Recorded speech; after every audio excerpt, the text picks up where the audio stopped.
From chaos to calm, a Zen tale that will transform your day. One day, the wandering monk walked along a dusty path that led to a village bustling with noise and activity. Merchants shouted their prices, children laughed and ran about, and carts rattled over uneven stones. In the midst of this vibrant chaos, the monk spotted a young man sitting by the roadside, his head buried in his hands. The monk approached gently. "You seem troubled, my friend," he said. The young man looked up, his face weary and lined with frustration. "Master, my life is a storm.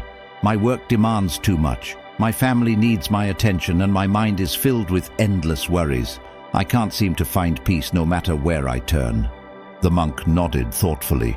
"Come with me," he said. They walked together until they reached the edge of a quiet forest. There, the monk led the young man to a small clearing where a stream meandered gently through smooth stones. "Sit with me," the monk invited. The young man, though skeptical, obeyed.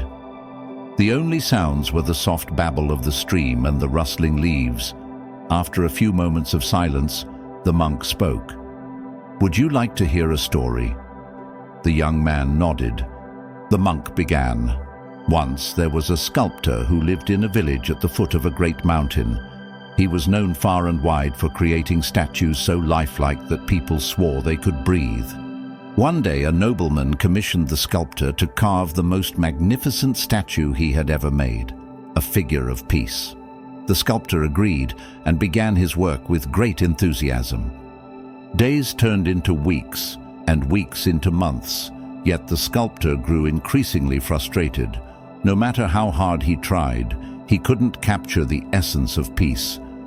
He smashed several attempts in anger. One afternoon, he went for a walk by a tranquil lake to clear his mind. As he sat by the water, he noticed ripples spreading out from a falling leaf, eventually settling back into perfect stillness. In that moment, he understood. He returned to his workshop, and instead of forcing perfection, he allowed the stone to guide his hands. The final statue was simple yet profound, a figure seated in quiet contemplation with a serene expression that radiated calm. When the nobleman saw it, he was moved to tears. "How did you capture peace so beautifully?" he asked. The sculptor smiled. "I stopped trying to create peace and instead became peaceful myself. The stone simply reflected it." The monk paused, letting the story settle. "You see," he continued, "peace is not something we force into existence.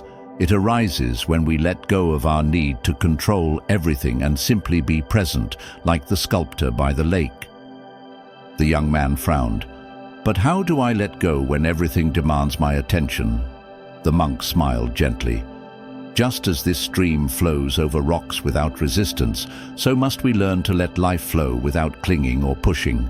Sit here for a while, listen to the water, breathe deeply. You will see, peace is not found by controlling life, but by being present within it." They sat in silence, the young man's breath slowing, his shoulders relaxing. After some time, the monk stood. "Remember," he said softly, "chaos may swirl around you, but peace is always within reach. It begins with a single breath." The young man bowed deeply. "Thank you, Master. I think I understand now." The monk nodded.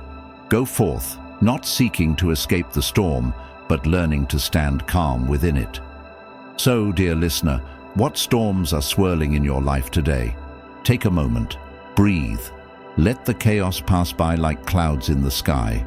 Remember, peace is not a distant dream. It's already within you, waiting to be embraced.